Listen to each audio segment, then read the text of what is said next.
In question 2b, we are supposed to use implicit differentiation to differentiate sine x squared y plus e power x minus 2y equals 7. First, you look at the sine x squared y term. First, you know that if you differentiate sine box, it will give you cosine box, then d dx box. And inside the box, you will fill in, since you look at sine x squared y, so inside the box, you fill in x squared y, you fill in x squared y. So it means you should have cosine x squared y, so cosine x squared y, and d dx x squared y. So next is to differentiate x squared y. How to differentiate x squared y? Differentiate x squared y is like unique product rule, because it's product with an UV. So what you do is you can differentiate the x squared term and then you keep the y, plus you keep the x squared term and differentiate y. Differentiate x squared will give you 2x. Differentiate x squared will give you 2x. So differentiate x squared gives you 2x. So it gives you 2xy. It gives you 2xy, which is here, 2xy. Then x squared, differentiate y with respect to x, this will give you a dy dx. Because you differentiate y with respect to x. So it's x squared dy dx. So that's how you get x squared dy dx. Okay. And after that, you look at the other term. The other term is e power x minus y. So first you observe differentiate e power box is e power box d dx box. Inside the box, you fill in x minus 2y, because you write e x minus 2y. So inside the box you fill in x minus 2y.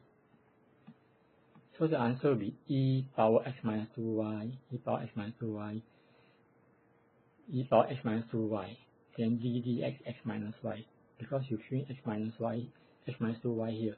So it's e power x minus 2y, and d dx x minus 2y. And you'll find that now you can actually do it directly here. Differentiate x give you 1. If d dx of x give you 1, d dx of 2y give you 2 dy dx. Differentiate 7 will give you 0, which I write it on the left hand side. After that, you just observe, okay, you group all the dy dx term together. Dy dx term will be, so let's take out, observe all the dy dx term. If you want dy dx term, you should be looking at x squared dy dx times cosine x squared y. So it's x squared cosine x squared y dy dx, which I can write it outside. The other dy dx term comes from 2 dy dx times e power x minus 2y. So it's 2e x minus 2y, 2e power x minus 2y dy dx.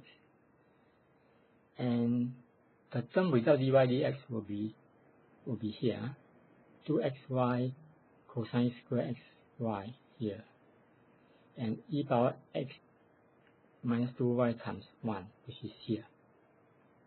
And then you need dy dx as subject, since the question asks you to find dy dx.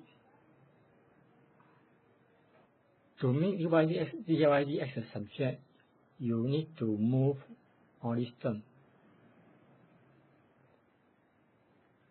So you move all these terms to the left hand side. So there's a minus.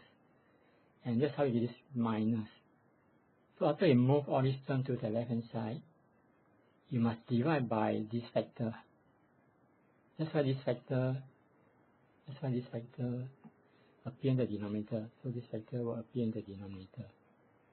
So that's why dy dx is given by negative 2xy cosine x squared y plus e power x minus 2y over x squared cosine x squared y minus 2e power x minus 2y.